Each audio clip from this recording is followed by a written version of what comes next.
सतपाल मलिक जी, आप कई सारे मंचों से हमेशा भाजपा सरकार की नीति और फैसलों के खिलाफ बोलते आए हैं, गवर्नर रहते हुए भी और उसके बाद भी। लेकिन और आपने ये भी कहा है कि आपने पार्टी के शीर्ष नेताओं तक भी अपनी सारी बातें पहुंचाई हैं, जो भी आपकी शिकायतें हैं। लेकिन ऐसा कौन सा मोमेंट था जब आपको लगा कि पब्लिकली मुझे पार्टी के बारे में बाहर बोलना चाहिए? तो किसानों वाला किसान मूवमेंट, उसमें मैं बाहर बोलने से पहले इनसे मिलने गया। उस मुलाकात में जो इनका रुख देखा, उसके बाद मैंने तय किया कि नहीं, अब बोलना पड़ेगा और छोड़ना होगा, छोड़ दूंगा मैं। ऐसा क्या रुख था उनका? ये बिल्कुल एक तरह से किसानों के बारे में बिल्कुल चिंतित नहीं थे। इन्होंने कहा चले जाएंगे सतपाल, कुछ नहीं होता है। आप मेघालय के गवर्नर थे और राजस्थान में एक समारोह में आप बोल रहे थे, तो मैंने वो भाषण पूरा सुना था। और अपने भाषण में आपने बिहार के भ्रष्ट एजुकेशन सिस्टम के बारे में भी बात की थी, और आपने बताया था कश्मीर के बारे में कि तब आपके पास 2 फाइलें आई थी, जिसमें से एक में संघ के बड़े व्यक्ति इन्वॉल्व थे और एक में अंबानी इन्वॉल्व थे। तो दोनों विभाग के सेक्रेटरीज ने आपको बताया कि इनमें घपला है और आपने वो डील कैंसिल कर दी।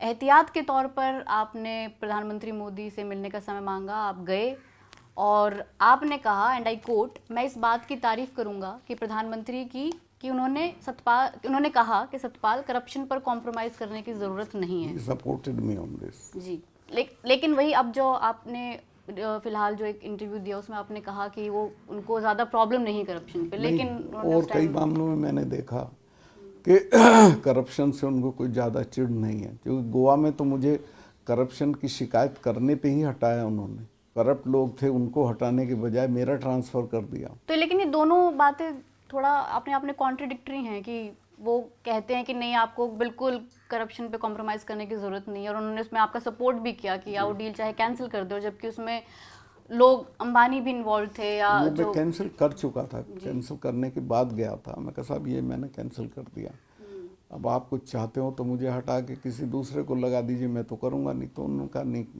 करप्शन पे कोई कॉम्प्रोमाइज़ नहीं। पुलवामा को लेकर आपने एक नया नैरेटिव देश को दिया है, और अभी हाल ही में उसी बात पर असदुद्दीन ओवैसी ने अपने एक भाषण में कहा कि इतनी बड़ी बात हो गई, जवान शहीद हो गए, और आपने फिर भी इस्तीफा नहीं दिया, उस बात को उतनी प्रमुखता से नहीं उठाया। तो किस बात ने आपको रोक रखा था? क्या वो पद का लालच था? गलत, उनको जानकारी नहीं है। मैंने पूरी प्रमुखता से उठाया। पीएम को मैंने जैसे ही उनसे बात हुई फौरन कहा कि हमारे लोगों को गलती से हुआ है और मैं चाहता था इस पे जांच हो, और मुझे लगा कि इस पे जांच करेंगे, इसलिए इस्तीफा देने का कोई कारण नहीं था। तो उसके फिर भी मतलब अगर आप 1 साल बाद या 1.5 साल बाद आपको लगा, तभी भी आपने इस्तीफा नहीं दिया, आप कश्मीर से फिर आप गोवा चले गए, गोवा से आप मेघालय गवर्नर के तौर पे चले गए। देखिए, मेरा इस्तीफा देने से कोई चीज़ हल होती हो या कोई ज़्यादा हाईलाइट होती तो मैं करता। ये सवाल भी उठ रहा है, बहुत तरह के रिएक्शंस आ रहे हैं, आपने इतने सारे जो आरोप लगाए हैं सरकार पे और बीजेपी पे। लोग कह रहे हैं कि आप अब अपॉर्चुनिस्ट हैं, इसी वजह से अब आप, क्योंकि आपके रिश्ते अब खराब हो गए हैं और अब आप मौका देख रहे हैं, पहले आपने इस्तीफा नहीं दिया या उस मुखरता से बात नहीं की। इस पे आप क्या कहेंगे? जिम्मेवारी होम मिनिस्ट्री की थी, मैंने उसको रेज कर दिया, इनको बता दिया, इनको करना चाहिए था। इस्तीफा तो इन लोगों को देना चाहिए था जो उसमें जिम्मेवार थे, मुझे क्यों देना चाहिए था? पुलवामा जिस दिन हुआ उस दिन डे 1 मैंने ये उठाया। मुझे कहा गया कि नहीं, आप चुप हो जाइए। फिर मुझे पता चला ये दूसरी डायरेक्शन में ले जा रहे हैं, पाकिस्तान की तरफ।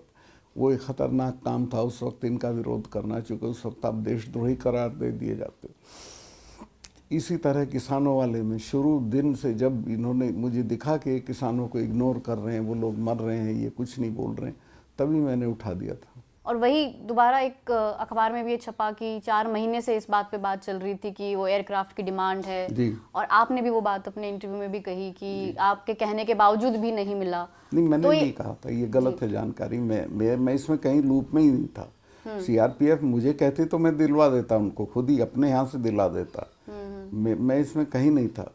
वो तो सीआरपी ने होम मिनिस्ट्री से मांगे थे, उन्होंने नहीं दिया। और होम मिनिस्टर उस वक्त राजनाथ सिंह थे, तो क्या जिम्मेदारी किसकी मानते हैं आप इसमें? जिम्मेवारी तो मैं इसमें राजनाथ जी की और प्राइम मिनिस्टर की अल्टीमेट मानता हूँ। इतने सारे नेताओं पे सीबीआई और ईडी के केस चल रहे हैं और कई तो जेल में भी हैं, जी। तो क्या आपको डर नहीं लगता है कि आपके साथ भी ऐसे कुछ हो सकता है? नहीं, मैं तैयार हूँ सब चीज़ के लिए, वर्स्ट पॉसिबल। नहीं, कहे तो वो लोग भी रहे हैं कि उन्होंने कुछ किया नहीं है, जिन भी लोगों पे, लेकिन फिर भी वो जेल में है। होंगे तो, मैं जेल तो बहुत बार जा चुका हूँ। तो आपको कॉन्फिडेंस कहाँ से आता है? मेरे पे कॉन्फिडेंस मेरे कन्विक्शन से आता है कि मैं सही तरफ हूँ, मैं सही सवाल पे खड़ा हूँ। इस पे अगर जेल जाना है तो चले जाएंगे। आप चुनाव लड़ना चाहते हैं? बिल्कुल नहीं लड़ूंगा, कोई कहेगा तो भी नहीं लड़ूंगा। क्योंकि लोग ये सब बात कर रहे हैं कि अब आपकी कोई एक तीसरी पारी है जहाँ पे आप बिल्कुल, स्टार्ट करना ना कोई चाहते हैं। चुनाव लड़ूंगा, ना किसी पार्टी में जाऊंगा। तो क्या आप एक विपक्ष के चेहरे के तौर पे अब सामने आ रहे हैं, क्योंकि ऐसा हो रहा है कि आप यूपी में अखिलेश यादव और कांग्रेस का वो कोalition कराना चाहते हैं, दिल्ली में केजरीवाल और कांग्रेस को साथ लेके आना चाहते हैं, तो क्या अब ये एक चुनाव विपक्ष की एकजुट करने की भूमिका में अब आप हैं? मैंने एक सजेशन इन लोगों को दिया है अपने तजुर्बे से, चूँकि मैं उसमें था, वीपी सिंह जी के साथ था, कि उस वक्त यूनिटी नहीं हो पा रही थी, तो उन्होंने एक फार्मूला दिया था 1 वर्सेस 1, एक उम्मीदवार के सामने एक उम्मीदवार।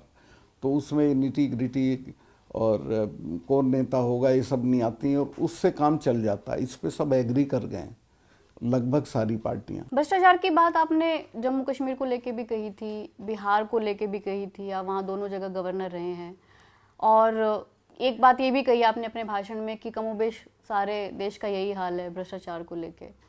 तो फिर कौन आपको ऐसा नजर आता है भ्रष्टाचार के खिलाफ एक चेहरा देश में?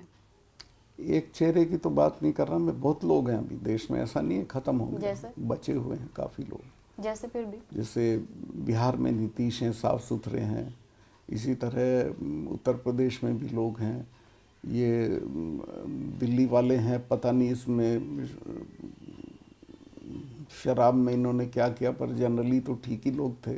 लेकिन बिहार में तो बहुत वक्त से सीएम नीतीश कुमार ही हैं, और तब आप गवर्नर रहते हुए आप कह रहे थे कि वहाँ का भ्रष्ट एजुकेशन सिस्टम है, हाँ, वहाँ भ्रष्टाचार है, तो फिर आप कैसे कह सकते हैं नीतीश कुमार की एक साफ सुथरी छवि है? फिर भी कंपैरेटिवली जो और लोग हैं उनसे वो बेहतर थे। और यहाँ पे क्या आप बहुत मुखरता से अब अरविंद केजरीवाल भी आपकी जो बातें आपने कही हैं उसको बड़ी प्रमुखता से अपना मुद्दा बना रहे हैं, क्या कहेंगे आप? नहीं, अरविंद केजरीवाल कंपैरेटिवली बेटर हैं। किस मामले में? भ्रष्टाचार में भी बेटर।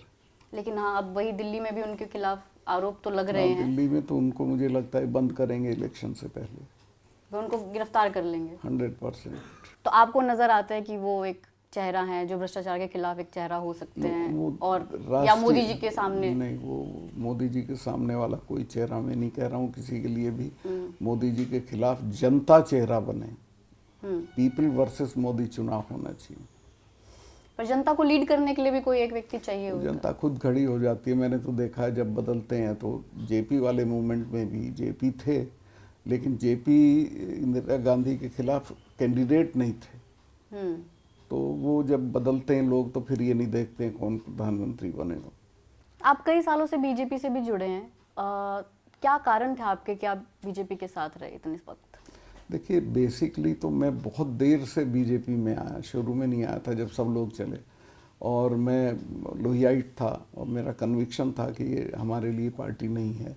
लेकिन जब सारा सिस्टम ख़त्म हो गया, सारी पार्टियां टूट गई, लोक दल के 4-4 टुकड़े हो गए, जब कोई जगह नहीं रही, तब मैंने बीजेपी ज्वाइन की थी। और फिर चलो, आप एक तो एक आपके पास सब ऑप्शंस खत्म हो गए, लेकिन एक लंबा अरसा आप उनके साथ भी रहे हैं और बहुत सारी चीज़ों में आपको शिकायतें भी रही होंगी जो आपकी बातों से लगी शिकायतें रही, मैं वहाँ के फोरम पे उठाता भी रहा। लेकिन फिर भी, और क्या बीजेपी से जुड़े रहने के आपके और अपने क्या कारण थे? क्या कारण आइडियोलॉजी से आप जुड़े हैं? मैं बीजेपी की, देखिए मेरी किसी स्पीच में आप कभी भी जो बीजेपी में लोग भाषण करते हैं वो कहीं नहीं मिलेगा कभी भी। मैं लाइन अपनी चरण सिंह लोहिया वो लाइन रखता था। नरेंद्र मोदी की पॉपुलैरिटी के पीछे आपको क्या कारण लगता है? वो तो सब एक तरह से मैनेज्ड है, बनाई गई है।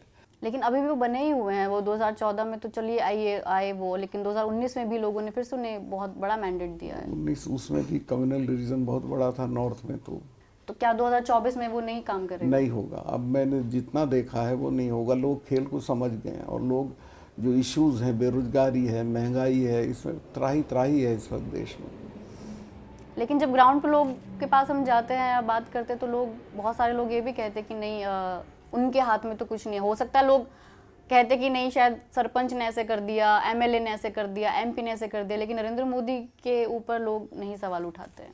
उठा रहे हैं, ऐसा नहीं। मैं भी जा रहा हूँ जनता में। मैं महीने में कम से कम 8-10 पब्लिक मीटिंग करता हूँ, इंटरेक्शन भी होता है लोगों से। आपने एक इंटरव्यू में बोला कि आरएसएस बहुत ज़्यादा खुश नहीं है मोदी से। मेरी जानकारी ये है, लेकिन क्यों नहीं है? आरएसएस के जो लोग कमाऊ पूत हैं वो तो बड़े खुश हैं। वो कोई सारी सेंट्रल यूनिवर्सिटीज़ के वीसी वो लोग लगा दिए आरएसएस कनेक्शन की वजह से, जो प्रिंसिपल नहीं हो सकते। लेकिन जो आरएसएस का कोर सेंट्रल था वो है, समझिए आरएसएस के जो इम्पोर्टेंट लोग हैं, भागवत जी एंड अदर्स, वो खुश नहीं हैं इनकी, प्रोबेबली इनकी एरोगेंस से। लेकिन ये बात जो ये नैरेटिव है कि आरएसएस और नरेंद्र मोदी की बनती नहीं है, ये 2019 से पहले भी ये बात हम लोग सुनते थे। इसमें ये से अब कुछ, उसके बाद भी हम सुनते ही आ रहे इसमें से हैं, कुछ लेकिन सार्वजनिक तौर पर इसका कोई एविडेंस नहीं है। इसमें से कुछ निकलेगा भी नहीं। मैं इसको ज़्यादा तूल नहीं देना चाहता। वो अल्टीमेटली तो इन्हीं के साथ रहेंगे, इन्हीं के साथ रहेंगे। वो ये है कि मान लिया नरेंद्र मोदी की 100 सीटें घट गई तो आरएसएस इनको एक तरफ करके दूसरे आदमी के साथ खड़ी हो जाएगी। क्या आरएसएस किसी और को सत्ता में देखना? हाँ श्योर, किसी और को देखना चाहते हैं? योगी जी को देखना चाहते वो योगी जी को देखना चाहते हैं। जी। तो जब से आपने बात अलग अलग मंचों से शुरू की, सब लोगों के सामने बोलना सार्वजनिक तौर पे, तो किसी ने आपसे बात नहीं की या आपको समझाने की कोशिश नहीं की पार्टी में? किसान आंदोलन के दौरान अमित शाह साहब ने कई बार मेरे से बात की। क्या कहते थे वो आपसे? अरे सतपाल क्यों कर रहे हो ये? तो मैं उन्हें समझा, कहता था देखिए मैं चरण सिंह जी के साथ रहा हूँ और चौधरी चरण सिंह ये कहते थे कि अपने वर्गों के सवाल जब हों तो उन पे समझौता मत करना, चाहे जो चीज़ छोड़नी हो। और मैं इसको पब्लिकली कहता था, मुझे जिस दिन कहेंगे मैं इस्तीफा दे दूंगा। बहुत बहुत शुक्रिया सतपाल मलिक जी, हम लोगों से बात करने के लिए। शुभकामनाएं आपको मेरी।